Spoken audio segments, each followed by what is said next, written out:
7:05 a.m. You're stirred from your Saturday morning slumber by a light buzzing coming from the other side of the room. Almost instinctively, you dash across the room to turn off your vibrating phone. The phone shows one unread text message from a number you don't recognize. Received at 7:05. I'm not really sure what's going on. I'm scared, alone. I don't know what to do anymore. I've decided to document what happens with these text messages in the unfortunate event that I am unable to tell the story myself. You're struck with an unnerving feeling, but your mind isn't clear enough to fully comprehend what you've just read. It's too early for this. You decide to head back to bed and deal with all this later. 9:10 a.m. Your phone's familiar buzz rings throughout your head as you wake up to find another unread message. The number is the same as the first message, and the feeling the words give you isn't much different either. Received at 9:10. I've decided the bathroom would be a good place to hide. I swear I can hear footsteps coming towards me. I've heard them for hours. I need to find a way out, but I'm too afraid to move. It feels like the walls are closing in on me. All I know is that I need to get out of here. It's not safe.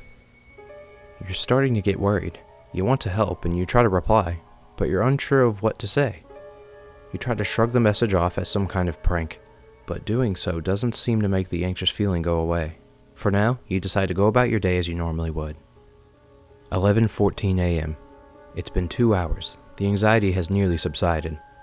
You find yourself unable to eat. This unexplainable feeling has had an effect on your appetite. Then right on cue, you hear that same unpleasant sound. Received at 11:15. I decided to run. Just run. I have no plan, but I've got to find an exit somewhere. The doors are all locked. Now there's nowhere else for me to go. I feel cornered, and the footsteps just keep getting louder. Needless to say, these messages are starting to get to you. You can't deal with this. You decide to just let it go. Ignore the feelings. Ignore the messages.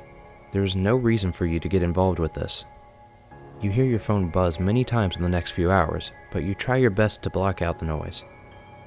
4:01 p.m. Another buzz.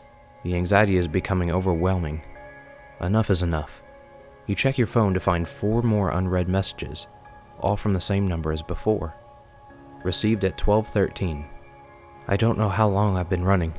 The footsteps won't go away. I can't escape them no matter how fast I run. They just keep getting louder. Received at 1:06. I can't run anymore. The footsteps are deafening, and there's a pounding on the walls all around me. I must be going insane. There are voices in my head. The halls are speaking to me, but the words are unintelligible. Received at 2:24. The footsteps, the voices, every sound has stopped. All that's left is a horrifying ringing. My ears have begun to bleed. My hearing is nearly gone, and it feels like my vision is beginning to fail as well. Nothing seems the color it should be. The once long array of colors has now turned into various shades of black and red. The heat in here is unbearable. I'm drenched in sweat. Received at 4:01. I'm seeing shadows out of the corner of my eye. The walls are constantly moving. I keep trying to convince myself that this is all just a sick dream, but the heat, the shadows, the blood, it's all so real. I feel helpless. At this point, you are convinced that this is no joke. You need to find him, save him. But how? What could you possibly do to help? All you can do right now is wait for the next message. Received at 5:12. I've started to pound my head against the wall in an attempt to make the voices stop. I feel like I'm surrounded, constantly watched by someone or something. Make it stop. Please, just make it all stop. Received at 5:56. There is so much blood. The pain doesn't seem to be bothering me anymore. It's my only distraction from this madness. I'm beginning to feel numb. I'm not sure how much longer I'll make it. If you're reading these messages, stay far away from Bellevue High School. There is something terribly wrong with this place. At that moment, you realize that whoever this person is, they are not that far from you. You go to that high school. This could be your chance. You could save him. 6:25 p.m. You've made up your mind. You are going to that school. You've got no idea what you're going to do when you get there, but you know that you've got to do something. You've waited long enough. Received at 6:57. I can't take this. I can't stand another second of this nightmare. There is so much blood. I can barely breathe. I'm certain this will all be over soon. It has to be. Blood. So much blood. Make it stop, please. Just make the madness stop. You dart into the school and take a quick look around. The halls seem to be empty. Where is he? You expected to see a bloodbath. For the first time, you reply to the message. Sent at 7:02. I'm here. I'm at the school. Where are you? Almost instantly, you hear a buzz. Received at 7:02.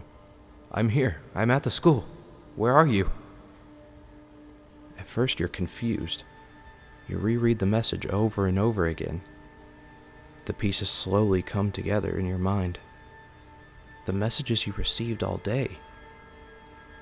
They were sent from your phone. With that, the door slams shut behind you, and you start to hear footsteps coming after you. Scared and alone, you turn to run, catching a glimpse of the time displayed on the clock overhead. 7:05.